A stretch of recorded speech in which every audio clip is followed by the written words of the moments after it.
only see the annual report when you're supposed to see it, right? So I think you need to get up to date on it. Now there are multiple tools. You can assemble a bomb within 24 hours going through YouTube, right? And if we have excuse to say that we can't understand numbers and how finances work through all the technology, that is a big excuse. So from my thought process, it is imperative because organizational success depends on how they perform financially and the impact they create. It's not only about profitability, but the impact that they create as well. But you need to be able to understand that. And more importantly, what is the impact you are creating to help create value to the organization. Yeah, okay, I think I couldn't agree with you more. So quite apart from whatever qualification that you will possess to get into HR and work in HR, I think the point that we all made was that you need to have a deeper understanding of the business and the industry that you're in, and that's going to be your success. So we all spoke about the changing environment, the dynamic environment. So you need to, on one hand, understand the trends in HR and how it's evolving, how it's changing. For example, if you look at even an employment contract, no longer is it very like a standard permanent contract. There are different forms of employment contracts now. Fixed term contracts, you go for robos, you go for outsourcing, business partnerships. You have different kinds of relationships that you now forge with your employees, and they come in different capacities. So you need to have very good understanding. No longer are you, as an employer, if you are representing your employer in an envious position where you dangle a job and there are plenty of people to grab it. If you really want a smart person to join you, you need to really come on his terms or his terms, because they will evaluate the company carefully, unlike quite some time back. They evaluate your company and decide whether I want to be part of your company, and you need to give an offer that is attractive to that person. So you need to package something. You need to have that knowledge and the skills to do that effectively, so that you tailor make and customize something that's going to suit the new employee who's going to join you. So those are the kind of skills and understanding you need to have now in terms of specific HR. Then again, also understanding of the business and the industry that you work in. What are the trends and what are your competitors doing? What are the others doing? Who is out there in the world? What are they doing and what are they up to?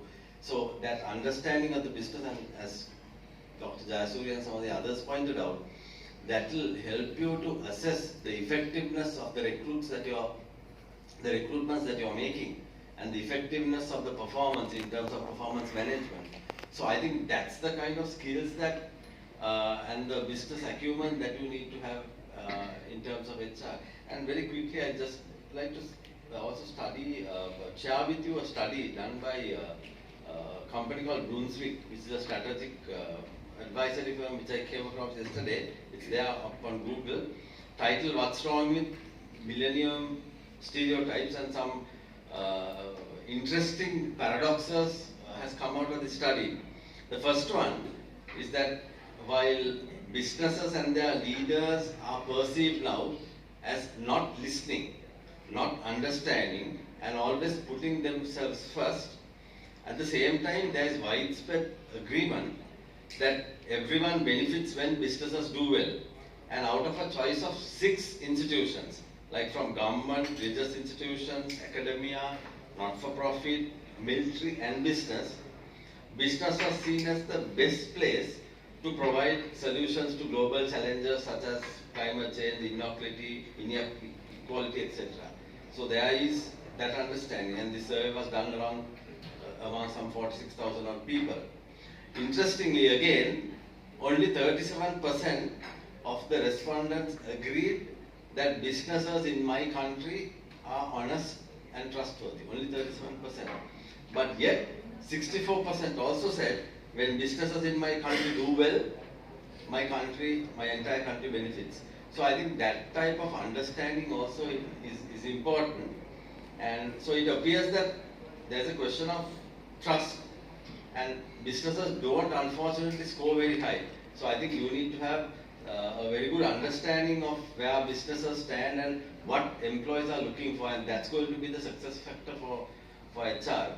And also in another thing that came out, in both in terms of developing countries and developed countries in this survey, that work-life balance ranked #1. And in developing countries, I think something that came out as important was enjoying the job and long-term stability. Whereas in developed countries, it was more about pay and how much you earn. And in lighter vein, nobody wanted to become a CEO.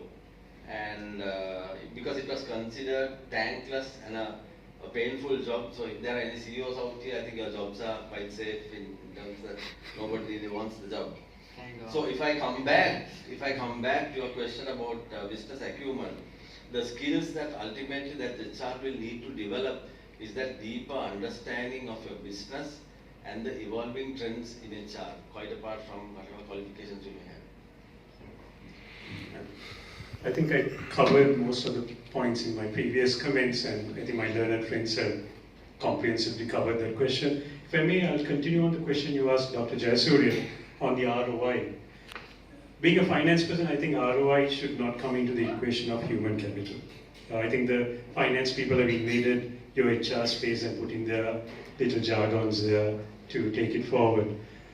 If you look at Sri Lanka, I think one factor we have challenging, which may be quite different to the rest of the world, is the fact that we are island mentality, which is common with many other countries as well, but also our labor laws. What I think one of the panelists mentioned on the 6-month honeymoon. We all know after that 6-month honeymoon, they are sunk, concreted into the organization.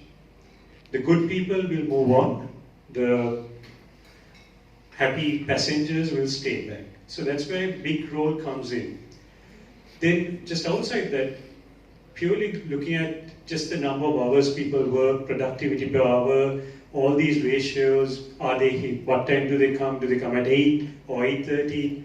Do they spend 2 hours traveling to come during rush hour to come at 8? They go sharp at 5. The old thinking. The new millennials are not going to accept it. The new generations are not going to accept, and it's counterproductive. If you really think of it, why do we need all our staff to come in by 8:39 in the rush hour?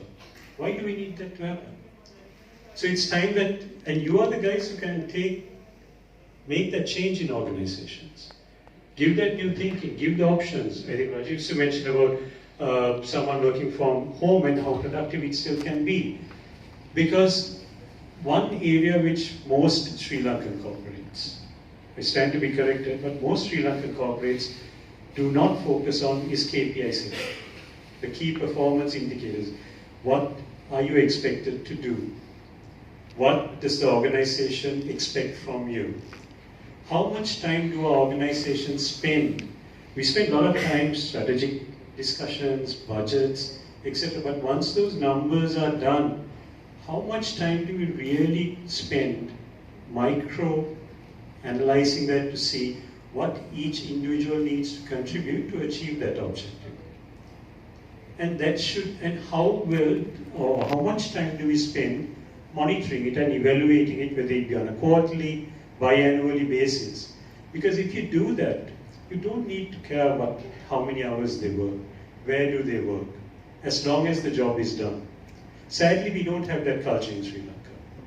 It is very much, you need to come at 8, if you don't come, if you come 15 minutes late, you get whatever penalized, or by 5 o'clock you can leave, so by 4:30, 4:50, because they don't have a sense of purpose. I think we mentioned that if people have a sense of purpose on what they need to achieve, what are they measured on, and how are they going to be looked after, or how are they going to be rewarded on achieving that?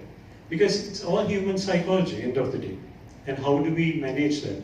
So looking at ROI, yes, finally we can do those equations of what is the return on investment we got, but it's not an annual report figure.